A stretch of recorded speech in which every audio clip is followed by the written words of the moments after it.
what's the best way to protect your wealth right now, and probably what are some of the things we need to look out for going forward as far as growing our wealth and really making the best of this crisis and this wealth transfer that we find ourselves in. Sure, that's a great question, and I like to start with a real quick story.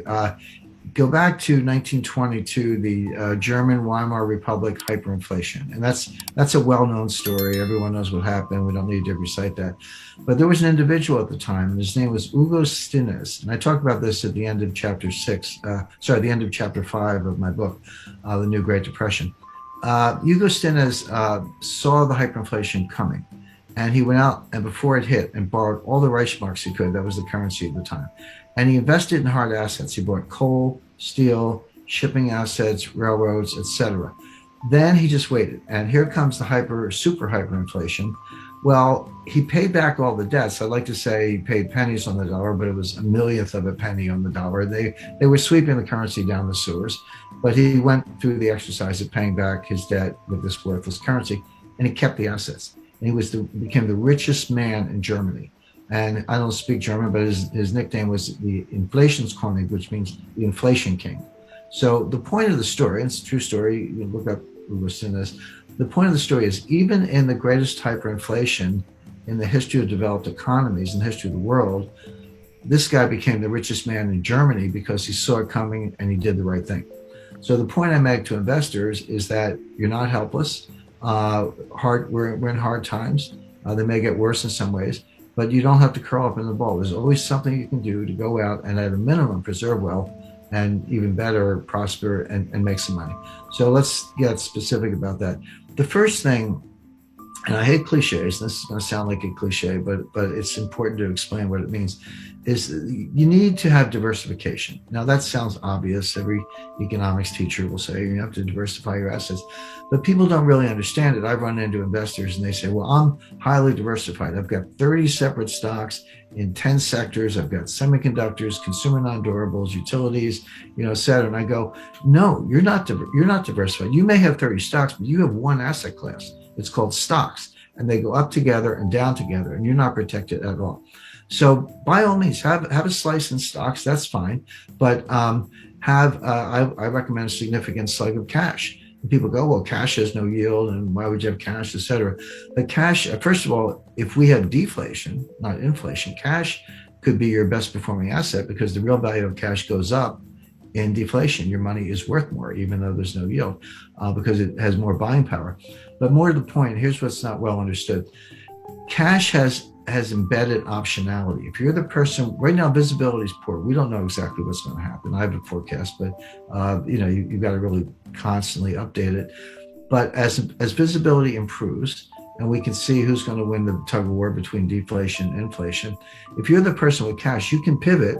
Maybe you want to buy more gold because here comes the inflation, or maybe everything ends well and you want to buy more equities instead. Well, you can do that if you have cash. If you throw all your money in private equity and you decide that's not such a good bet, good luck getting your money back from Henry Kravis. I mean, he's a great private equity manager, but he's not going to give you your money back early. You're stuck. So it's a good idea to keep some cash in reserve. Beyond that, some alternatives, some room for private equity, room for venture capital. I highly recommend residential real estate in what I call go-to locations. Let me just explain that briefly. Right now, we're seeing this in the United States, but I don't doubt you're seeing it in Victoria and Melbourne and elsewhere. People are getting out of the cities. I mean, cities have always been a trade-off. On the one hand, there's noise and pollution, a certain amount of crime and high taxes and all that. But on the other hand, you have museums and cultures and great restaurants, and there's a lot of buzz, and people find it very attractive. And on balance, people have accepted the trade-off. They'll say, I'll take the excitement of the city despite the inconveniences. And they've always been magnets for talent, lawyers, bankers, artists, writers, other professionals, actors, etc. But now what's happened is we've got all the disadvantages, at least in the United States, the dearth and noise of pollution. Worse, murder rate in New York has doubled, suicide rates have tripled, drug abuse is up, etc. So we have the disadvantages are worse, but the benefits are gone. The museums are closed, Broadway's closed, et cetera. So people are just getting out of the cities. And so residential real estate in places like Los Angeles, New York, San Francisco, Seattle, elsewhere, and I dare say Melbourne, are actually collapsing. But you say, where are they going? In the United States, they're going to Miami, Nashville, Tennessee, Austin, Texas, Boise, Idaho, Phoenix, Scottsdale, and some other kind of magnet cities. So basically, residential real estate in the places where people are going. Miami is red hot right now. Phoenix, red hot. Austin, same thing. So there are good opportunities there. Commercial real estate, forget it.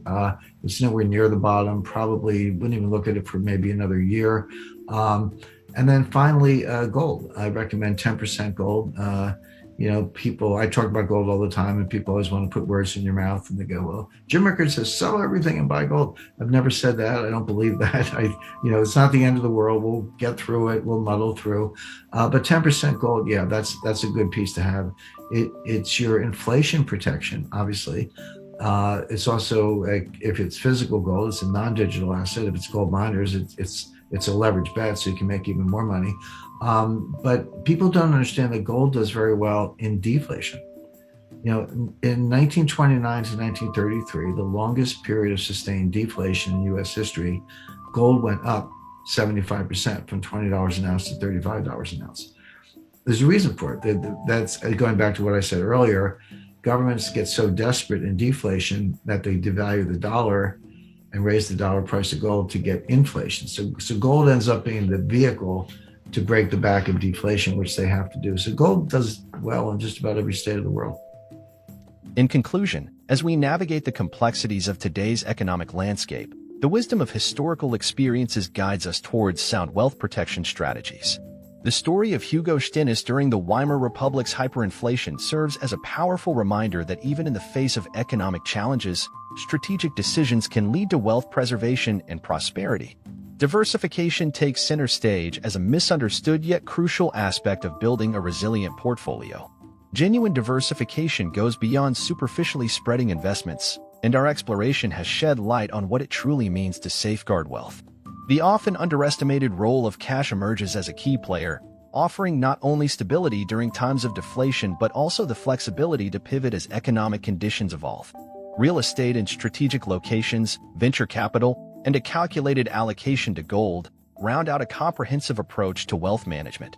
As we confront the uncertainties of the financial landscape, these insights aim to empower investors to make informed decisions, whether they're protecting existing wealth or seeking opportunities for growth.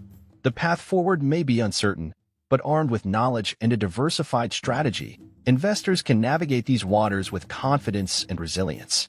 If you found value in today's insights and strategies for protecting and growing your wealth, don't forget to show your support by giving this video a thumbs up.